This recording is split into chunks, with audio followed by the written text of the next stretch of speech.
Bear's Magical Storybook. Hello, my dear friends. Gather around because I have a special story to share with you today. It's about a naughty monkey and an important lesson he learned. Yay, we love your stories, Benji. Once upon a time, in a lively jungle, there was a mischievous monkey named Max. Max loved to play tricks on his friends, especially when they weren't looking. Oh, what kind of tricks did Max play?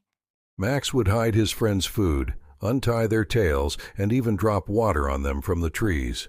He thought it was all in good fun, but his friends didn't always agree. Did Max ever get caught? One day, Max played a trick on his best friend, Robbie the rabbit. Max hid all of Robbie's carrots, leaving him very upset.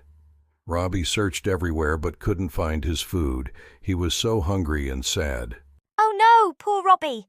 Robbie went to their wise friend, Olivia the owl, and told her what happened. Olivia decided it was time for Max to learn a lesson. She called all the animals together, including Max. What did Olivia do, Benji? Olivia asked Max why he played tricks on his friends. Max shrugged and said, "It's just for fun." Olivia then explained, "Max, your tricks are making your friends unhappy. It's important to think about how others feel."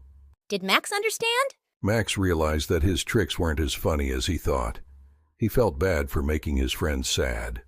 Max apologized to Robbie and promised to make it up to him. He helped Robbie find new carrots and even shared his own food. That was nice of Max. From that day on, Max played fair and kind games with his friends. He learned that making others happy was much more fun than playing tricks. All the animals forgave him, and they all enjoyed playing together even more. What a beautiful story, Benji.